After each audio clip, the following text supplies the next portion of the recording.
4 রাকাত ফরজ নামাজে প্রথম 2 রাকাতে সূরা মিলাতে হয়, কিন্তু যদি 4 রাকাতে সূরা পড়ে ফেলি তবে কি সুসে দিতে হবে? জি না, 4 রাকাতে অন্য সূরা পড়ে ফেললে সুসে দেওয়া লাগবে না। আর একটা কমন কথা মনে রাখবেন, সেটা হলো এই যে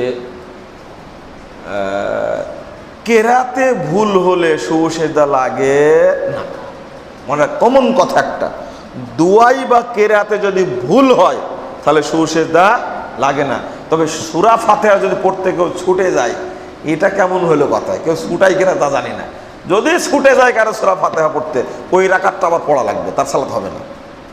তারাবির নামাজ আদায়ের পরে শেষ রাতে তাহাজ্জুদ পড়তে হবে না, এই ব্যাপারে সঠিক ধারণা দিলে ভালো হয়। জি, এ কথাই ঠিক। তারাবির সালাত পড়ার পরে তাহাজ্জুদ পড়া যাবে না। আপনি এমনি 2-4 রাকাত নফল সালাত পড়তে পারেন, তবে তাহাজ্জুদ হিসাবেও না, তারাবি হিসাবেও না।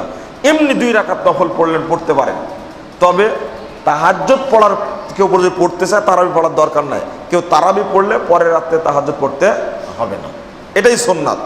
তবে আধুনিক অনেকেই বলছে যত ইচ্ছা তত পড়বা, এটা সাহাবীরা এইভাবে বুঝেননি। সাহাবীরা এই কথাটা এইভাবে বুঝেননি, আমাদের এখন ওইভাবে বোঝার দরকার নাই। যেভাবে রাসূলের হাদিস সাহাবীরা বুঝেছেন ওই পর্যন্ত থাকাই ভালো। মাগরিবের ফরজ নামাজের পরে তাসবিহ পাঠ শেষ করে 2 রাকাত সুন্নাত পড়া নাকি সুন্নাত পড়ার পরে তাসবিহ পড়ব? ও আচ্ছা আচ্ছা, জি, দুইটাই পড়া যাবে। তবে ফরজ সালাতের পরে সময় নিয়ে তাসবিহটা পড়ার চেষ্টা করবেন। আবার ফরজ ইয়ার পরেও কি যেন বললে, সুন্নাতের পরে তাসবিহ পড়া যাবে, এটা আপনার ইচ্ছাধীন। আহাদনামা 3000 রোগের শেফা সহিহ হাদিসের আলোকে জানতেছে, মানে নিয়ামুল কুরআন লেখেননি কেন এখানে? হ্যাঁ, দরুদে লাখি আহাদনামা 3000ই তো লিখছেন। হ্যাঁ, 3000 রোগের ডাহা মিথ্যা কথা একটা। অজু করার সময় অজুর পানি শরীরে ছিটে গেলে কি হারাম হয়ে যায়? নাউজুবিল্লাহ, কোনো সমস্যা নাই। অজুর পানি আপনার গায়ে লাগতে পারে, ছিটে পড়তে পারে। রাসূল সাল্লাল্লাহু আলাইহি সাল্লাম অজুর পাত্রের মধ্যে হাত ঢুকায় দিয়ে অজু করতেন, তাহলে অজুর মানে অঙ্গের পানি পড়তো না? নিচে পড়তো। সহিহ মুসলিমের হাদিস, এটা খুলেন 31 পৃষ্ঠা পাবেন। বাচ্চারা ফ্লোরে পেশাব করলে ওই জায়গা কি 3 বার বিসমিল্লাহ বলতে হবে, মুছতে হবে? এ ফতোয়াগুলো কে দিয়েছে? সব জানতাম না কোনোদিন। বাচ্চা পেশাব করলে আপনি এমনি মুছে ফেলবেন, ধুয়ে মুছে দিবেন, কোনো সমস্যা। বিসমিল্লাহতে 3 বার বলতে হবে এটা কোনো শর্ত না। কাজটা শুরু করলে তখন বিসমিল্লাহ বলে শুরু করলেন, 3 বার বিসমিল্লাহ বলতে হবে এমনটা শর্ত নাই। কাপড় ধোয়ার সময় কি 3 বার বিসমিল্লাহ বলতে হবে? এটাও আর প্রশ্ন করেছে যে না, 1 বার বিসমিল্লাহ বলবেন। নামাজের জন্য চৌকি বানানো হয়েছে, চৌকির সামনে যাতায়াতের জায়গার সামনে সূত্রা দিয়ে নামাজ পড়লে কি নামাজ হবে? নামাজের জন্য চৌকি বানানো হয়েছে, ওর সামনে যদি কি দেয়, সূত্রা দিয়ে পড়ে, জি, আপনি সূত্রা দিয়ে পড়তে পারবেন। চৌকির সামনে সূত্রা মসজিদে চলবে না, মাঠে চলবে, অন্য জায়গায় সূত্রা চলবে। কথা বুঝতে? মসজিদে সূত্রা ছোট ছোট বানা রাখে না, দেখছেন না? এটা চলবে না। হ্যাঁ, এখানেও আছে। কেন? আজকে বের করে ফেলে দেবেন। 3 হাত দূর দিয়ে গেলেই চলবে। হাদিসের মাপটা বুঝেন তো? আল্লাহ রাসূল বলছেন কেউ সালাত পড়ার সময় যদি কেউ সামনে দিয়ে যায় তাকে বাধা দিবে। যদি থাকে 10 হাত দূরে, ও 3 বার যাতায়াত করবে, আপনার যেতে যেতে তো 3 বার হয়ে গেল। মনে মাথায় ঢুকেনি কথাটা? তাহলে একটা দূরত্ব থাকতে হবে, বাধা দিতে পারবেন আপনি, এতটুকু দূরত্ব থাকতে হবে। বুঝেননি আপনারা মনে হয়? সালাত পড়ছেন আপনি, যদি 10 হাত দূরে থাকে মসজিদের মধ্যে, ও যদি যায় একবার, বাধা দিতে পারবেন আপনি? তাহলে এটা মাপ আছে তো, এটা একটা বাধা দেওয়া যাবে যত দূরে। কোনো হাদিসে 3 হাতের কথা আসছে, এর দূর থেকে গেলে কোনো সমস্যা নাই। এটা মসজিদ, এটা কি মসজিদ। বাহিরে থাকলে তো সূত্রা আছেই, বাহিরে সালাত পড়লে কি থাকবে? সূত্রা থাকবে। আর আপনার এতই জরুরত সূত্রা দিয়ে সে সালাত আদায় করবে, কিন্তু আপনি অন্যের সূত্রা দিয়ে পালালেন কেন? বুঝেননি? টুপিটা এইভাবে রাখলো, রাখে উঠে গেল, এবার টুপিটা নিয়েও চলে গেল। এটা কি হলো বলেন তো দেখি? আপনি কি বুঝলেন? আপনার পিছনে কি করছে? সালাত আদায় করছে একজন, তা আপনার যাওয়ার দরকার, তখন আপনার টুপিটা খুলে রাখলেন ওই জায়গায়, আপনি সরে গেলেন, এবার টুপিটা নিয়ে চলে গেলেন। কি হলো? ওই রকমই তো হলো, যিনি সালাত পড়বেন সূত্রা তিনি দিবেন, তো উনি তো সূত্রা দেননি, আর এক জায়গায় সূত্রা নিয়ে এসে দিয়ে আপনি চলে গেলেন কেন? এটা আপনি বসে থাকেন, এই 10 ঘন্টা তো সালাত পড়বে। মানুষ কত কৌশল বের করছে, তার হিসাব নিকাশ নেই। আমাদের এলাকা হানাফি মসজিদের নির্মাণ কাজ যে দান করার বেশি ভালো নাকি দূরের সই মসজিদে দান করা বেশি ভালো? উত্তর তো আপনি দিয়ে দিয়েছেন। হ্যাঁ, বেদাতি মসজিদে দিবেন কেন আপনি? ওখানে তো মিলাদ, কিয়াম, শবে বরাত ইত্যাদি করে মসজিদের 12টা বাজানো হয়েছিলেন। মহিলারা ঘরে একা নামাজ পড়লে একামত দেওয়া লাগবে কি না? জি লাগবে। নামাজে তাশাহুদ পড়ার সময় হাতের শাহাদাত আঙ্গুল নাড়ানো সম্পর্কে জানতে চাই। জি, এইভাবে ধরে এইভাবে নাড়াতে থাকবেন, যতক্ষণ তাশাহুদ শেষ না হবে ততক্ষণ নাড়াতে থাকবেন। এইভাবে বা এইভাবে, দুইভাবে করা যাবে, একটা এইভাবে আর একটা এইভাবে, তবে নাড়াতে থাকবেন, চোখের দৃষ্টিতে আঙ্গুলের মাথায় থাকবে। এগুলো সব রেফারেন্স সব বললে হতো। যত প্রশ্ন করেছেন মসজিদে দানের ক্ষেত্রে সহি আকীদার একই প্রশ্ন। যেসব পীরেরা এদেশে ইসলাম প্রচার করছে তাদের ব্যাপারে আপনাদের বক্তব্য কি? কিছুক্ষণ আগেই তো বললাম, নতুন করে শুনেন না। রফুল আয়াদিন, জোরে আমিন বলা, এগুলোই কি শুধু হাদিসে আছে? জিহাদ, নির্যাতিত মুসলমানদের পাশে দাঁড়ানো, এগুলো কি কোরআন ও হাদিসের দ্বারা প্রমাণিত নয়? জি, মনে হয় শুধু এই রফুল আয়াদিনের হাদিসই আপনারা শুনছেন আমাদের মুখ থেকে, আর কোনো হাদিস শুনেননি। আরো বক্তব্য শুনে দেখেন একটু। রাগ করে প্রশ্নটা করেছেন আপনারা, খুব রাগ, তাই না? জীবিত ওলিদের ওসিলা দেওয়া কি? মৃত ওলিদের ওসিলা দেওয়া কি? জীবিত ওলি কে আপনি চিনলেন কি করে? আপনি পরহেজগার ব্যক্তির কাছে গিয়ে বলবেন, চাচা আমার জন্য দোয়া করেন, এটা জায়েজ। জীবিত পরহেজগার ব্যক্তির কাছে গিয়ে বলবেন যে আমি আপনার মাধ্যমে দোয়া চাচ্ছি, আমার ছেলেটা অসুস্থ, দোয়া করবেন, এটা জায়েজ। কিন্তু এইভাবে মৃত ব্যক্তির কাছে গিয়ে দোয়া চাওয়া যাবে না, এটা শিরক, এটা শিরকে আকবার। কথা যেন মনে থাকে। 1 রাকাত ও 3 রাকাত বেতের সালাত পড়ার নিয়ম দলিল সহ বলবেন। জি, 1 রাকাত সালাত পড়বেন বলতে সহিহ বুখারীর 995 নম্বর হাদিসটা খুলেন, পাবেন সেখানে।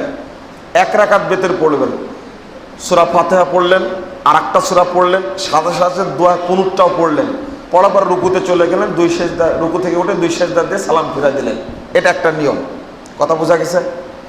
তবে মাঝখানে আল্লাহু আকবার বলে আবার হাত বেঁধে পড়বেন, এর কোনো দলিলই নেই। একটা নাই, সূরা ফাতিহা, অন্য সূরা, দোয়া কুনুত পড়ে শেষ করে দিলেন, এটা একটা।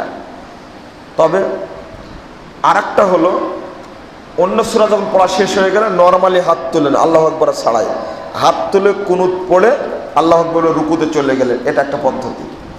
রুকু থেকে উঠার পরেও হাত তুলে কুনুত পড়া যাবে, তবে উত্তম হলো রুকুর আগে পড়া। 3 রাকাত পড়লে একটানা 3 রাকাত পড়বেন, মাঝখানে বৈঠক করার এই হাদিস জয়ীফ, এই হাদিস ঠিক না। একটানা 3 রাকাত পড়ে সালাম ফিরে দেবেন, পদ্ধতি একই। রুকু পেলে রাকাত পেল কি? জি, রুকু পেলে রাকাত হবে, এটা হলো লেটেস্ট ফতোয়া। লেটেস্ট ফতোয়া কেন বললাম? যে হাদিসগুলো বিশ্লেষণ করলে বা আধুনিক বিদ্বানগণ একই কথা সবাই বলছে রুকু পেলে রাকাত হবে। যারা বলছে রুকু পেলে রাকাত হবে না, কারণ হলো সূরা ফাতিহা পড়েনি তাই। তো এটা হলো যুক্তি। সূরা ফাতিহা না পড়লে সালাত হয় না, অতএব যেহেতু কি সূরা ফাতিহা পড়েনি তার সালাত হবে না। এটা হলো এক স্থানে যুক্তি, আর এক স্থানে মারা হয়েছে। কিন্তু না, সূরা ফাতিহা না আরেকটা হাদিস তো আছে, তখন কি বলবেন? একজন সাহাবী বলছে আমি কিছুই মুখস্থ রাখতে পারি না, তো বলছে সুবহানাল্লাহ আলহামদুলিল্লাহ লা ইলাহা ইল্লাল্লাহ আল্লাহু আকবার ওয়ালা হাওলা ওয়ালা কুওয়াতা ইল্লা বিল্লাহ বলে সালাত পড়বে। ও সব জায়গাতে এটাই পড়বে, তাও তার সালাত হবে? এটা কি করবেন তখন? যখন স্পেশাল হাদিস চলে আসবে তখন একটা দিয়ে আরেকটাকে মারা যাবে না। কথা কি বোঝা গেছে? যখন যেটা আসছে সেটাকে গ্রহণ করতে হবে। আবার অনেকেই আছে বলে তো রুকু না করলে সালাত হয়, রুকু না করলে সালাত হবে? হবে না। কিন্তু আপনি অসুস্থ শুয়ে আছেন, রুকু করতে পারবেন? তখন মনে মনে করতে হবে, কন্ডিশন।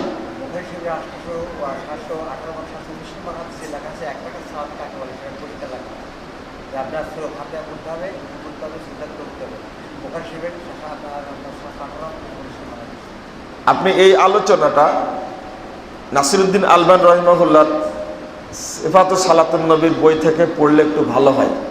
আমি ভিতরে ঢুকতে চাই না।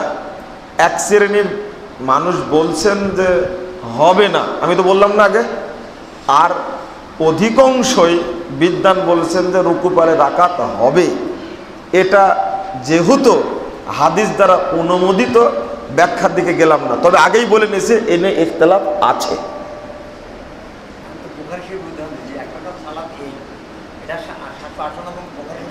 758 নম্বর হাদিসের মধ্যে জি এক রাকাত সালাতের নিয়ম বলা হয়েছে, ওখানে বলা হয়নি।